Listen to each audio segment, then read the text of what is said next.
ಮಲ್ಲೆ ಸೂಜಿ ಮಲ್ಲೆ ನೀನೆಲ್ಲೇ ರೋಜಾ ರೋಜಾ ಹರಳೆ ಕೆಂದಾವರೆ ಕಮಲೆ ನೀ ಹೇಳಿ ಕನಕಾಂಬರಿ ಮಗಳೇ ವಾಸಂತಿ ಸೇವಂತಿ ಸಂಪಿಗೆ ಮಲ್ಲೆ.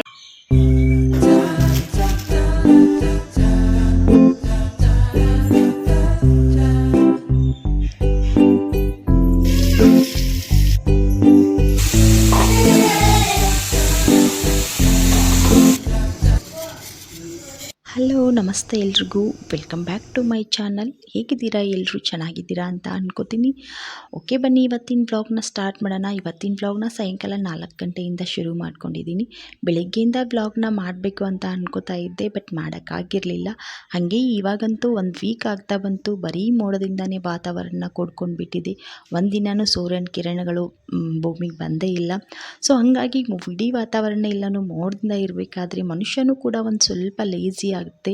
ಮನುಷ್ಯನಲ್ಲಿ ಸ್ವಲ್ಪ ಸೋಮಾರಿತನ ಅನ್ನೋದು ಮೈ ಕಂಡ್ಕೊಂಡು ಬಿಡುತ್ತೆ. ಓಕೆ, ಇವಾಗ ಬ್ಲಾಗ್ ಕಡೆಗೆ ಹೋಗೋಣ.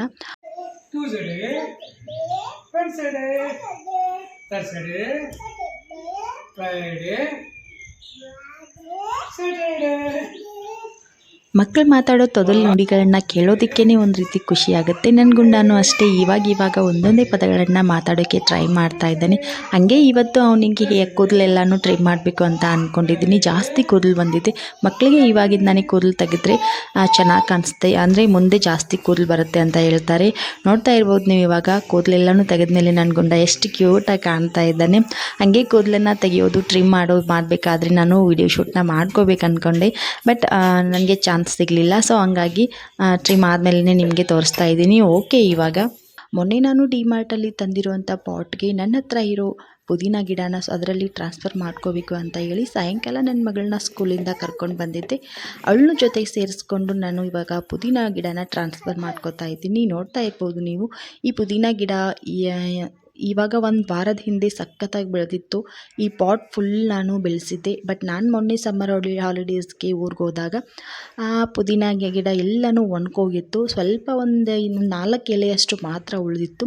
ಇವಾಗ ಅದನ್ನು ಮತ್ತೆ ನೀರು ಹಾಕಿ ಬೆಳೆಸಿದಾಗ ಆವಾಗಲೇ 1 ವೀಕಲ್ಲಿ ಅದು ತುಂಬಾ ಜಾಸ್ತಿ ಬೆಳ್ಕೊಳ್ಳುತ್ತೆ.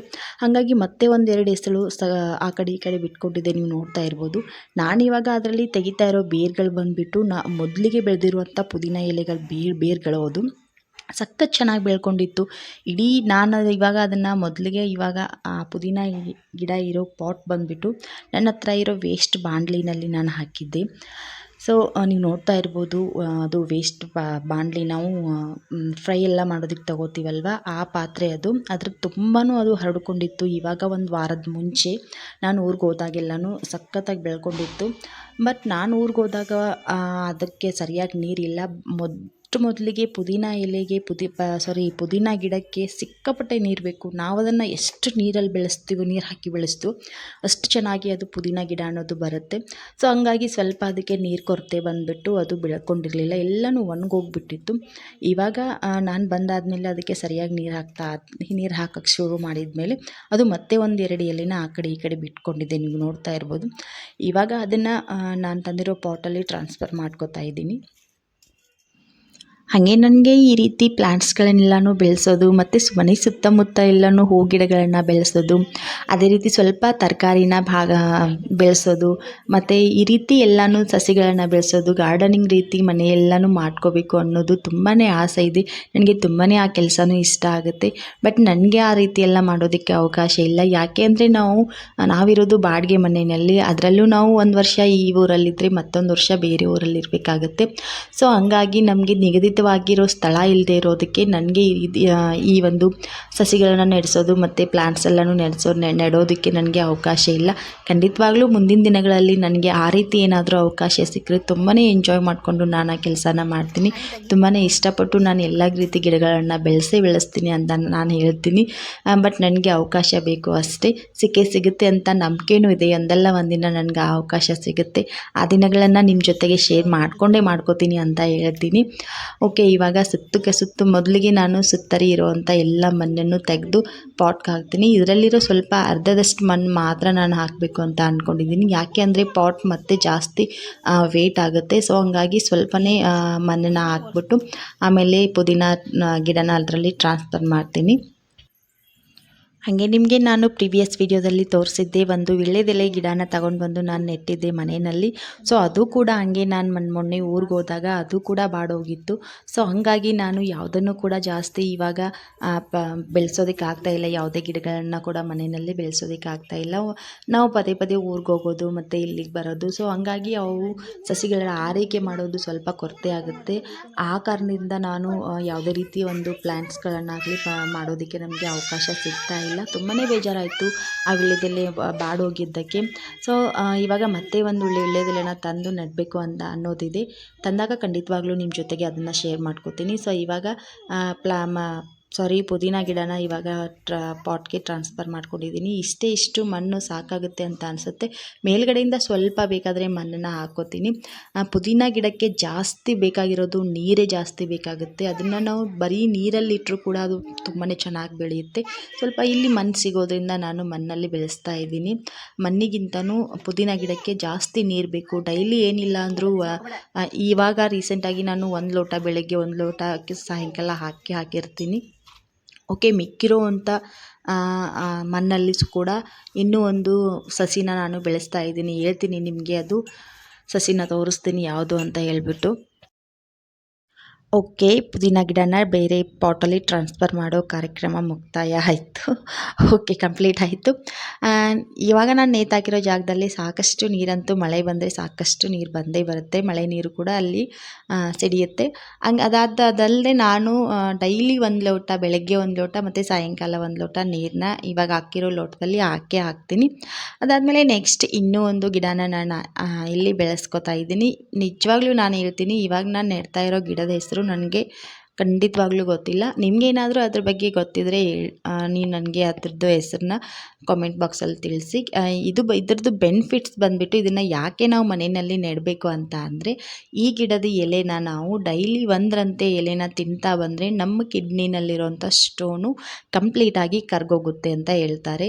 ಸೊ ಕೆಳಗಡೆ ಓನರ್ ಅಂಕಲ್ಲು ಇದನ್ನು ತಂದು ನೆಟ್ಟಿದ್ರು. ಅದು ಸಾಕಷ್ಟು ಬೆಳೆಯುತ್ತೆ. ಹಾಗೆ ಇದ್ರದ್ದು ವಿಶೇಷತೆ ಏನಪ್ಪ ಅಂದರೆ, ನಿಮ್ಗೆ ಕಾಣ್ತಾ ಇರೋ ಎಲೆ ಬಂದುಬಿಟ್ಟು ಆ ಎಲೆನ ಕಿತ್ತು ನೀವು ಬರೀ ಮಣ್ಣಲ್ಲಿ ಸ್ವಲ್ಪ ನೀರನ್ನ ಹಾಕ್ಬಿಟ್ಟು ಒದ್ದೆ ಇರೋ ಮಣ್ಣಲ್ಲಿ ಅದನ್ನು ಆ ಒಂದು ಎಲೆನ ಇಟ್ಟರೆ ಸಾಕು, ಅದು ಬೆಳೆಯುತ್ತೆ. ಅಷ್ಟೊಂದು ವೇಗವಾಗಿ ಇದ್ರ ಬೆಳವಣಿಗೆ ಇದೆ. ಇದನ್ನು ಬೇರು ಸಮೇತನ ಹಚ್ಚಬೇಕು ಅಂತ ಏನಿಲ್ಲ. ಸಾಕಷ್ಟು ಬೆನಿಫಿಟ್ಸ್ ಅಂತೂ ಇದೆ. ಸೊ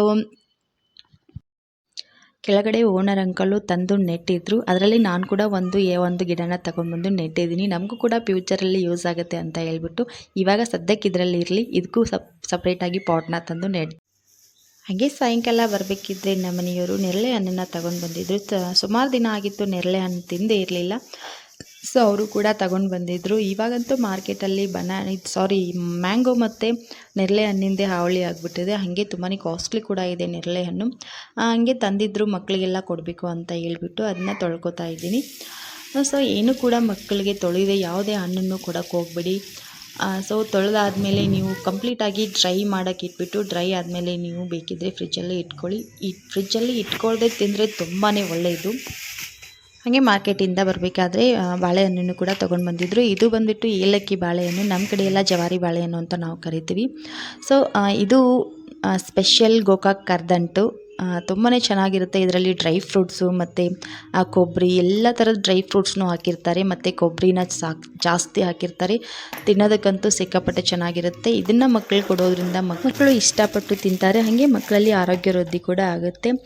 ಓಕೆ, ಇದೆಲ್ಲನೂ ಎತ್ತಿ ನೀಟಾಗಿ ಇಟ್ಬಿಟ್ಟು ರಾತ್ರಿ ಡಿನ್ನರ್ಗೆ ಏನಾದರೂ ಸ್ಪೆಷಲ್ ಮಾಡ್ಕೋಬೇಕು ಅಂತ ಅಂದ್ಕೊಂಡಿದ್ದೀನಿ. ಸೊ ಹಂಗಾಗಿ ಒಂದು 4-5 ಎಗ್ನ ತೊಗೊಂಡು ಎಗ್ ರೆಸಿಪಿ ಏನಾದರೂ ಮಾಡ್ಕೋಬೇಕು ಅಂತ ಹೇಳಿ ಒಂದು 5 ಎಗ್ನ ಇಲ್ಲಿ ನಾನು ಒಡ್ಕೊಂಡು ತೊಗೊಂಡಿದ್ದೀನಿ. ಅದಕ್ಕೆ ಅಚ್ಕಾರದ ಪೌಡ್ರು, ಧನಿಯಾ ಪೌಡ್ರು ಮತ್ತು ಗರಂ ಮಸಾಲನೇ ಸೇರಿಸ್ಕೊತಾ ಇದ್ದೀನಿ. ಮತ್ತು ಏನು ಮಾಡ್ಕೋತಾ ಇದ್ದೀರಾ ನೀವು, ಹಂಗೆ ಸಡನ್ನಾಗಿ ತೋರಿಸ್ತಾ ಇದ್ದೀರಾ ಅಂತ ಏನು ಹೇಳೋಕ್ಕೆ ಹೋಗಬೇಡಿ. ಎಗ್ಗಿಂದ ಏನಾದರೂ ಸ್ಪೆಷಲ್ಲಾಗಿ ಅಂತ ಹೇಳಿದೆ. ಎಗ್ಗನ್ನ ಹೇಳ್ತೀನಿ ನಿಮಗೆ ಏನು ಅಂತ. ನಾನು ಇದಕ್ಕೆ ಇಟ್ಟಿರೋ ಹೆಸರು ಬಂದುಬಿಟ್ಟು ಎಗ್ ಪನ್ನೀರ್ ರೆಸಿಪಿ ಅಂತಲೇ ಹೇಳ್ಬೋದು. ಎಗ್ಗಿಂದ ಎಗ್ಗಿಂದ ಪನ್ನೀರ್ ಮಾಡೋದು. ಎಗ್ ಪನ್ನೀರ್ ಅಂತ ಹೇಳಿದ್ರೆ ಪನ್ನೀರನ್ನ ತಗೊಂಡು ಬಂದು ಪನ್ನೀರಿಂದ ಮಾಡೋದಲ್ಲ, ಎಗ್ನೇ ಪನ್ನೀರ್ ರೀತಿ ಮಾಡಿಕೊಂಡು ಅದರಿಂದ ಒಂದು ಡಿನ್ನರ್ ರೆಸಿಪಿನ ಮಾಡ್ಕೋತಾ ಇದ್ದೀನಿ. ಇವಾಗ ಎಗ್ ಎಲ್ಲನೂ ಮಸಾಲೆ ಕೂಡೋ ರೀತಿ ಚೆನ್ನಾಗಿ ಬೀಟ್ ಮಾಡ್ಕೋತಾ ಇದ್ದೀನಿ. ಒಂಚೂರು ಎಲ್ಲೂ ಕೂಡ ಖಾರದ ಪೌಡ್ರು ಮತ್ತು ಧನಿಯಾ ಪೌಡ್ರು ಯಾವುದು ಕೂಡ ಗಂಟಾಗಿ ಉಳಿದೇ ಇರೋ ಚೆನ್ನಾಗಿ ಬೀಟ್ ಮಾಡ್ಕೊಂಡು ತಗೋಬೇಕಾಗತ್ತೆ. ಹಾಗೆ ಇದು ನಿಮ್ಮದು ಓನ್ ರೆಸಿಪಿನ ಅಂತ ಕೇಳಿದ್ರೆ ಖಂಡಿತವಾಗ್ಲೂ ಇಲ್ಲ, ಇದರಲ್ಲೇನು ಮುಚ್ಚಿಟ್ಕೊಳ್ಳೋ ಅಂಥದ್ದಿಲ್ಲ. ನಾನು ಕೂಡ ಬೇರೆಯವ್ರನ್ನ ನೋಡಿಕೊಂಡು ಮನೇಲಿ ಟ್ರೈ ಮಾಡ್ತಾ ಇದ್ದೀನಿ ಅಷ್ಟೇ. ನಾನು ಟ್ರೈ ಮಾಡ್ತಾ ಇದ್ದೀನಿ, ಮತ್ತೊಬ್ಬರಿಗೆ ಯಾಕೆ ತೋರಿಸ್ಬಾರ್ದು ಅಂತ ಹೇಳ್ಬಿಟ್ಟು ನಾನು ಫಸ್ಟ್ ಟೈಮ್ ಮಾಡ್ತಾ ಇದ್ದೀನಿ. ನೋಡೋಣ ಯಾವ ರೀತಿ ಬರುತ್ತೆ ಅಂತ ಹೇಳ್ಬಿಟ್ಟು. ಮಾಡೋದ್ರಲ್ಲಿನೇ ಸ್ವಲ್ಪ ನಾವು ಓನಾಗಿ ಏನಾದರೂ ಬಳಸ್ಕೊಂಡು ಮಾಡ್ಬೋದು ಅಷ್ಟೇ. ಓನಾಗಿ ನಾವೇ ಒಂದು ಸೃಷ್ಟಿ ಮಾಡ್ಕೊಂಡು ಮಾಡೋದಂತ ಏನಿಲ್ಲ ಇಲ್ಲಿ. ನಾನು ನೋಡಿದ್ದೆ, ಅದರಲ್ಲಿ ಸ್ವಲ್ಪ ನಂದು ಏನಾದರೂ ರೆಸಿಪಿನ ಆ್ಯಡ್ ಮಾಡ್ಕೋಬೇಕು ಅಂತ ಹೇಳಿ ಕೆಲವೊಂದಿಷ್ಟು ಪದಾರ್ಥಗಳನ್ನು ಜಾಸ್ತಿ ಹಾಕ್ಬಿಟ್ಟು ಮಾಡ್ಕೋತಾ ಇದ್ದೀನಿ ಇವಾಗ. ಓಕೆ, ಇವಾಗ ಎಲ್ಲನೂ ಬೀಟ್ ಮಾಡಾದಮೇಲೆ ಒಂದು ಡಬ್ಬನ ತಗೊಂಡು ಆ ಡಬ್ಬಕ್ಕೆ ಕಂಪ್ಲೀಟಾಗಿ ಎಲ್ಲ ಕಡೆಯೂ ಎಣ್ಣೆನ ಸವರ್ಕೋತಾ ಇದ್ದೀನಿ. ಎಣ್ಣೆನ ಸವರ್ಕೊಂಡಾದಮೇಲೆ ನಾವು ಬೀಟ್ ಮಾಡಿ ಇಟ್ಕೊಂಡಿರುವಂಥ ಎಗ್ ಮಸಾಲಾನ, ಎಗ್ಗಿಂದ ರೆಡಿ ಮಾಡಿರುವಂಥ ಆ ಬ್ಯಾಟರ್ನ ಅದರಲ್ಲಿ ಇವಾಗ ಹಾಕ್ಕೋತಾ ಇದ್ದೀನಿ. ಅದು ಹಾಕ್ಕೊಂಡಾದಮೇಲೆ ಟೈಟಾಗಿ ಒಂದು ಮೇಲ್ಗಡೆ ಮುಚ್ಚಳನ ಮುಚ್ಚಿಬಿಟ್ಟು ಇವಾಗ ಸ್ಟವ್ನ ಆನ್ ಮಾಡಿಕೊಂಡು ಒಂದು ಪಾತ್ರೆನ ತಗೊಂಡು ಆ ಪಾತ್ರೆಯಲ್ಲಿ ಸ್ವಲ್ಪ ನೀರನ್ನ ಸೇರಿಸ್ಕೋತಾ ಇದ್ದೀನಿ. ನಿಮ್ಮ ಹತ್ರ ಏನಾದರೂ ಹಬೆಯಲ್ಲಿ ಮಾಡ್ಕೊಳ್ಳುವಂಥ ಪಾತ್ರೆ ಇದ್ದರೆ ನೀವು ಅದರಲ್ಲಿ ಮಾಡ್ಕೋಬೋದು. ನನ್ನ ಹತ್ರ ಆ ಪಾತ್ರೆ ಅವೈಲೇಬಲ್ ಇರದೇ ಇರೋದು ಕಾರಣ ನಾನು ಈ ರೀತಿ ಒಂದು ಕಡಾಯಿಗೆ ಸ್ವಲ್ಪ ನೀರನ್ನ ಹಾಕ್ಬಿಟ್ಟು ಅದರಲ್ಲಿ ಒಂದು ನಮ್ಮ ಕಡೆ ಎಲ್ಲನೂ ಸಾನ್ಗೆ ಅಂತ ಕರಿತೀವಿ, ಈ ರೀತಿ ಅವಲಕ್ಕಿ ಸಾನ್ಗೆನ ತಗೊಂಡು ಅದರಲ್ಲಿ ಇಟ್ಟು ಆ ಡಬ್ಬನ ಮತ್ತೆ ಆ ಸಾನ್ಗೆ ಮೇಲೆ ಇಟ್ಟು ಟೈಟಾಗಿ ಒಂದು ಮೇಲ್ಗಡೆ ಮುಚ್ಚಳನ ಮುಚ್ಚಿ ಅದನ್ನು ಬೇಯಕ್ಕೆ ಬಿಡಬೇಕು. ಹಾಗೆ ಇಲ್ಲಿ ನಾನು ಒಗ್ಗರಣೆಗೆ ಅಂತ 2 ಮೀಡಿಯಮ್ ಸೈಜ್ ಈರುಳ್ಳಿನ ಉದ್ದಕ್ಕೆ ಕಟ್ ಮಾಡಿ ತೊಗೊಂಡಿದ್ದೀನಿ. ಅದಾದಮೇಲೆ ಕರಿಬೇವಿನ ಸೊಪ್ಪು ಮತ್ತು ಕೊತ್ತಂಬರಿ ಸೊಪ್ಪು ಮತ್ತು ಸ್ವಲ್ಪ ಕೆನೆ ಮೊಸರನ್ನ ತೊಗೊಂಡಿದ್ದೀನಿ. ಜಾಸ್ತಿ ಏನು ಇಂಗ್ರೀಡಿಯೆಂಟ್ಸ್ ಇದಕ್ಕೆ ಬೇಕಾಗಿಲ್ಲ, ಸ್ವಲ್ಪದರಲ್ಲೇ ಇರೋದ್ರಲ್ಲೇ ನಾವು ಚೆನ್ನಾಗಿ ಟೇಸ್ಟಿಯಾಗಿ ಮಾಡ್ಕೋಬೋದು ಈ ರೆಸಿಪಿನ. ಅದಾದಮೇಲೆ ನೆಕ್ಸ್ಟ್ ನಾನಿಲ್ಲಿ 2 ಮೀಡಿಯಮ್ ಸೈಜ್ ಟೊಮೆಟೊ ಜೊತೆಗೆ 4-5 ಗೋಡಂಬಿನ ಸೇರಿಸ್ಕೊಂಡು ಚೆನ್ನಾಗಿ ಫೈನಾಗಿ ಪೇಸ್ಟ್ ಮಾಡಿಬಿಟ್ಟು ತೊಗೊಂಡಿದ್ದೀನಿ. ಬೇಕಿದ್ದರೆ ನೀವು ಶುಂಠಿ ಬೆಳ್ಳುಳ್ಳಿ ಪೇಸ್ಟ್ನೂ ಕೂಡ ತೊಗೋಬೋದು. ನೆಕ್ಸ್ಟ್ ಇಲ್ಲಿ ನೋಡೋಣ, ನಾವು ಬೇಯಕ್ಕಿಟ್ಟಿರೋ ಮೊಟ್ಟೆ ಎಷ್ಟರ ಮಟ್ಟಿಗೆ ಬೆಂದಿದೆ ಅಂತ ಚೆಕ್ ಮಾಡಿ ನೋಡೋಣ. ಇದು ಗಟ್ಟಿಯಾಗಿ ಪನ್ನೀರ್ ರೀತಿ ಬೇಯಬೇಕಾಗುತ್ತೆ. ಸೊ ಅಲ್ಲಿವರೆಗೂ ನಾವು ಚೆನ್ನಾಗಿ ಟೈಮ್ ತೊಗೊಂಡು ಬೇಯಿಸ್ಕೋಬೇಕಾಗುತ್ತೆ. ನೀವು ನೋಡ್ತಾ ಇರ್ಬೋದು, ಮಸಾಲೆ ಎಲ್ಲನೂ ಒಂದೇ ಕಡೆಗೆ ಸೇರಿಕೊಂಡಿದೆ. ಈ ರೀತಿ ಪ್ರಾಬ್ಲಮ್ ಆಗದೆ ಇರೋ ರೀತಿ ನೀವು ಕೂಡ ನೋಡ್ಕೊಳ್ಳಿ. ನೋಡ್ತಾ ಇರ್ಬೋದು ನೀವು. ಇವಾಗ ಕಂಪ್ಲೀಟಾಗಿ ಪನ್ನೀರ್ ರೀತಿ ಮೊಟ್ಟೆ ಎಲ್ಲನೂ ಬೆಂದಿದೆ. ಇವಾಗ ಅದನ್ನು ಕೆಳಗಡೆ ತಗೊಬೇಕು. ಎತ್ತಿ ಕೆಳಗಡೆ ತಗೋತಾ ಇದ್ದೀನಿ. ಸ್ವಲ್ಪ ಹೊತ್ತು ಆರಕ್ಕೆ ಬಿಟ್ಬಿಟ್ಟು ಕಂಪ್ಲೀಟಾಗಿ ಕೂಲ್ ಆದಮೇಲೆ 1 ಸ್ಪೂನ್ ಅಥವಾ ನೈಫ್ನ ತಗೊಂಡು ಸುತ್ತರಿ ಇರೋದನ್ನೆಲ್ಲನೂ ಚೆನ್ನಾಗಿ ರಿಮೂವ್ ಮಾಡಿಕೊಂಡು ಅದನ್ನು ನಾವು ಸಪ್ರೇಟ್ ಮಾಡ್ಕೋಬೇಕಾಗುತ್ತೆ. ಒಂದು ಪಾತ್ರೆಯಲ್ಲಿ ಈ ರೀತಿ ಸಪ್ರೇಟಾಗಿ ತಗೊಂಡ್ಮೇಲೆ ನಾವು ಅದನ್ನು ಪನ್ನೀರ್ ರೀತಿ ಒಂದೊಂದೇ ಸ್ಲೈಸ್ ಆಗಿ ನಾವು ಕಟ್ ಮಾಡ್ಕೋಬೇಕಾಗತ್ತೆ. ಕಂಪ್ಲೀಟಾಗಿ ಚೆನ್ನಾಗಿ ಬೇಯೋವರೆಗೂ ನಾವು ಬಿಡಬೇಕಾಗುತ್ತೆ. ಸ್ವಲ್ಪ ಟೈಮ್ ತಗೊಳುತ್ತೆ, ಪರವಾಗಿಲ್ಲ, ಸ್ವಲ್ಪ ಟೈಮ್ನ ತಗೊಂಡು ನಾವು ಕೂಡ ಅದನ್ನು ಚೆನ್ನಾಗಿ ಬೇಯಿಸ್ಕೋಬೇಕಾಗುತ್ತೆ. ನೀವು ನೋಡ್ತಾ ಇರ್ಬೋದು ಎಷ್ಟೊಂದು ಸಾಫ್ಟಾಗಿ ಅದು ನೀಟಾಗಿ ನೈಫ್ಗೆ ಒಲ್ಲೆಲ್ಲೂ ಕೂಡ ಒಂಚೂರು ಹತ್ಕೊಳ್ದೇ ಇರೋ ಚೆನ್ನಾಗಿ ಬರ್ತಾಯಿದೆ, ಸ್ಲೈಸ್ ರೀತಿ ಕಟ್ಟಾಗಿ ಬರ್ತಾಯಿದೆ ಅಂತ ನಿಮಗೆ ತೋರಿಸ್ತೀನಿ ನಾನು. ಎಷ್ಟೊಂದು ಸಾಫ್ಟಾಗಿ ಬಂದಿರುತ್ತೆ, ನೋಡೋದಕ್ಕೆ ಡಿಟ್ಟು ಪನ್ನೀರ್ ರೀತಿಯೇ ಇರುತ್ತೆ. ಬಟ್ ಇದನ್ನು ನಾವು ಎಗ್ನಿಂದ ರೆಡಿ ಮಾಡ್ಕೊಂಡಿದ್ದೀವಿ. ಯಾವಾಗಲೂ ಪನ್ನೀರನ್ನ ತಿಂದು ಬೇಜಾರಾಗಿದ್ದರೆ ನಾವು ಈ ರೀತಿ ಮಾಡಿಕೊಂಡು ಪನ್ನೀರ್ ರೀತಿ ಮಾಡ್ಕೋಬೋದು. ಇವಾಗ ಅದಕ್ಕೆ ಒಂದು ಸಣ್ಣದಾಗಿ ಒಗ್ಗರಣೆನ ಹಾಕ್ಕೋಬೇಕಾಗುತ್ತೆ. ಒಗ್ಗರಣೆಗೆ ಒಂದು ಪಾತ್ರೆಯಲ್ಲಿ ಎಣ್ಣೆನ ಬಿಸಿ ಮಾಡೋಕ್ಕೆ ಇಟ್ಟಿದ್ದೀನಿ. ಎಣ್ಣೆ ಎಲ್ಲನೂ ಕಂಪ್ಲೀಟಾಗಿ ಬಿಸಿ ಆದಮೇಲೆ ನಾನು ಅದಕ್ಕೆ ಇವಾಗ ಸ್ವಲ್ಪ ಜೀರಿಗೆ ಮತ್ತು ಸ್ವಲ್ಪ ಸಾಸಿವೆನ ಸೇರಿಸ್ಕೊತಾ ಇದ್ದೀನಿ. ಸಾಸಿವೆ ಆಪ್ಷನಲ್ಲು, ನೀವು ಬೇಕಿದ್ದರೆ ಸೇರಿಸ್ಕೋಬೋದು, ಬೇಡ ಅಂದರೆ ನೀವು ಸ್ಕಿಪ್ ಮಾಡ್ಕೋಬೋದು. ನಾನಿಲ್ಲಿ ಸ್ವಲ್ಪ ಸಾಸಿವೆನ ಸೇರಿಸ್ಕೊತಾ ಇದ್ದೀನಿ. ಜೀರಿಗೆ ಮತ್ತು ಸಾಸಿವೆ ಎಲ್ಲನೂ ಕಂಪ್ಲೀಟಾಗಿ ಸಿಡಿಯೋಕ್ಕೆ ಸ್ಟಾರ್ಟ್ ಆದಮೇಲೆ ಸ್ವಲ್ಪ ಈರುಳ್ಳಿನ ನಾವು ಸೇರಿಸ್ಕೋಬೇಕಾಗತ್ತೆ. ಈರುಳ್ಳಿ ಗೋಲ್ಡನ್ ಬ್ರೌನ್ ಬರೋವರೆಗೂ ಚೆನ್ನಾಗಿ ಫ್ರೈ ಮಾಡ್ಕೋಬೇಕಾಗುತ್ತೆ. ಈರುಳ್ಳಿ ಎಲ್ಲನೂ ಫ್ರೈ ಆಗ್ತಾ ಇದ್ದಂಗೆ ಸ್ವಲ್ಪ ಕರಿಬೇವಿನ ಸೊಪ್ಪನ್ನ ನಾನಿಲ್ಲಿ ಸೇರಿಸ್ಕೊತಾ ಇದ್ದೀನಿ. ಅದೇ ರೀತಿ ಅದರಲ್ಲಿ ಸಣ್ಣದಾಗಿ ಕಟ್ ಮಾಡಿ ಇಟ್ಕೊಂಡಿರೋ ಅಂಥ ಮೆಣಸಿನ್ಕಾಯಿನ, ಹಸಿರು ಮೆಣಸಿನ್ಕಾಯಿನ ನಾನು ಸೇರಿಸ್ಕೊಂಡಿದ್ದೀನಿ. ಆವಾಗಲೇ ನಿಮಗೆ ಮೆಣಸಿನ್ಕಾಯಿನ ನಾನು ತೋರ್ಸೋಕ್ಕಾಗಲಿಲ್ಲ, ಇವಾಗ ತಾನೇ ಕಟ್ ಮಾಡಿಕೊಂಡು ಸೇರಿಸ್ಕೊತಾ ಇದ್ದೀನಿ. ನಿಮ್ಗೆ ಆಪ್ಷನಲ್, ಇದು ಬೇಕು ಅಂತ ಏನಿಲ್ಲ, ನಿಮಗೆ ಬೇಕಿದ್ದರೆ ಸೇರಿಸ್ಕೋಬೋದು. ಈರುಳ್ಳಿ ಉದ್ದುದಕ್ಕೆ ನೋಡ್ತಾ ಇದ್ದರೆ ಅದು ಚೆನ್ನಾಗಿರುತ್ತೆ ಮತ್ತು ಟೇಸ್ಟ್ ಕೂಡ ಬರುತ್ತೆ.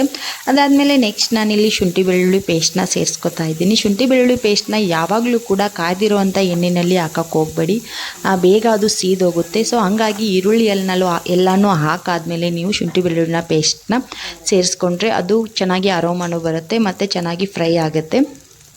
ಓಕೆ, ಅದು ಸ್ವಲ್ಪ ಹೊತ್ತು ಫ್ರೈ ಆಗಕ್ಕೆ ಬಿಡ್ತೀನಿ. ಇವಾಗ ನಾನು ರೆಡಿ ಮಾಡಿ ಇಟ್ಕೊಂಡಿರುವಂಥ ಟೊಮೆಟೊ ಮತ್ತು ಬಾದಾಮಿ ಪ್ಯೂರಿನ ಸೇರಿಸ್ಕೊತಾ ಇದ್ದೀನಿ. ಸ್ವಲ್ಪ ಸ್ಟವ್ನ ಮೀಡಿಯಮ್ ಫ್ಲೇಮ್ನಲ್ಲಿ ಇಟ್ಟು ಚೆನ್ನಾಗಿ ಫ್ರೈ ಮಾಡ್ಕೊಳ್ಳಿ. ಎಣ್ಣೆ ಅಂತೂ ಸಖತ್ತಾಗಿಬಿಡುತ್ತೆ. ಓಕೆ, ಹಸಿ ವಾಸನೆ ಹೋಗೋವರೆಗೂ ಚೆನ್ನಾಗಿ ಫ್ರೈ ಮಾಡ್ಕೋಬೇಕಾಗತ್ತೆ ನಾವು. ನೀವು ನೋಡ್ತಾ ಇರ್ಬೋದು ಸೈಡಲ್ಲೆಲ್ಲನೂ ಎಷ್ಟು ಚೆನ್ನಾಗಿ ಎಣ್ಣೆ ಬಿಟ್ಕೋತಾ ಇದೆ ಅಂತ ಹೇಳ್ಬಿಟ್ಟು. ಇದನ್ನು ಸ್ವಲ್ಪ ಹೈ ಫ್ಲೇಮ್ನಲ್ಲಿಟ್ಟು ಮಸಾಲೆ ಎಲ್ಲನೂ ಹಾಕಾದ್ಮೇಲೆ ಕೆಳಗಡೆ ಸ್ವಲ್ಪ ಸೀದೋಗಿರೋ ರೀತಿ ಆಗುತ್ತೆ. ಅದಂತೂ ಸಖತ್ತಾಗಿರುತ್ತೆ. ನಮ್ಮ ಮನೇಲಿ ಅದನ್ನ ಚೆನ್ನಾಗಿ ಜಾಸ್ತಿ ಇಷ್ಟಪಟ್ಟು ತಿಂತಾರೆ.